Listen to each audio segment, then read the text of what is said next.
Now, Rebekah's in the background, and these words of Esau, her elder son, were told to Rebekah, and she sent and called Jacob, her younger son, and said unto him, Behold, thy brother Esau is touching thee, doth comfort himself, purposing to kill thee.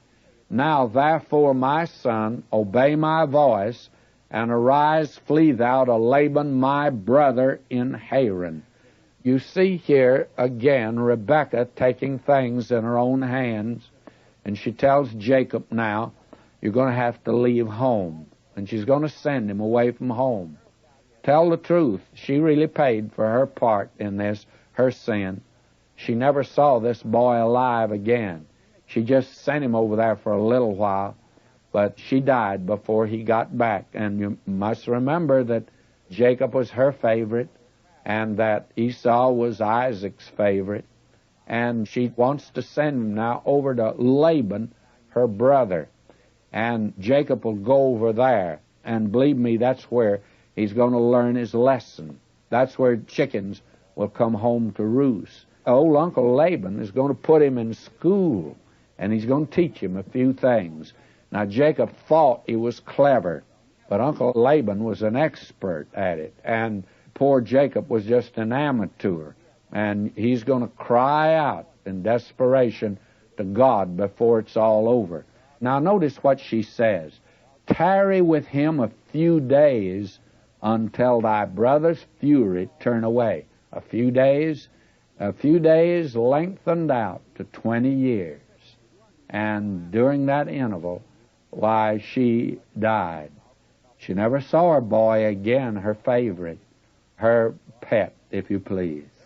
Now, verse 45, until thy brother's anger turn away from thee, and he forget that which thou hast done to him, then I will send and fetch thee from thence.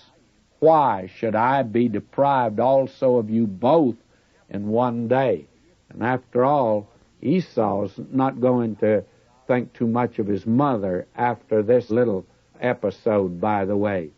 And now we read here, and Rebekah said to Isaac, I am weary of my life because of the daughters of Heth. If Jacob take a wife of the daughters of Heth, such as these, which are of the daughters of the land, what good shall my life do me? Now you see, Esau had married these heathen, the godless, and already it was bringing sorrow into the home, and even Rebekah was overwhelmed by it. Now she says if Jacob turns around and does this same thing, and he probably will if he stays here, you see, she can use this as an excuse to get Jacob away from the home, because Esau is seeking for his life. And that moves us now into chapter 28. And she has a little conference with Isaac, and Rebekah and Isaac determine now that the thing to do is to send Jacob back to the family of Laban, back where Rebekah had come from herself. You see, Abraham's servant had gone and gotten her. Now the point is to send Jacob back there to get a wife. If you get him away from the place of danger, his brother would try to kill him. Now, very frankly, I think if he'd stayed there, that probably that would have happened. However, the fact of the matter is that Rebekah died first, and Jacob did get back for his father's funeral.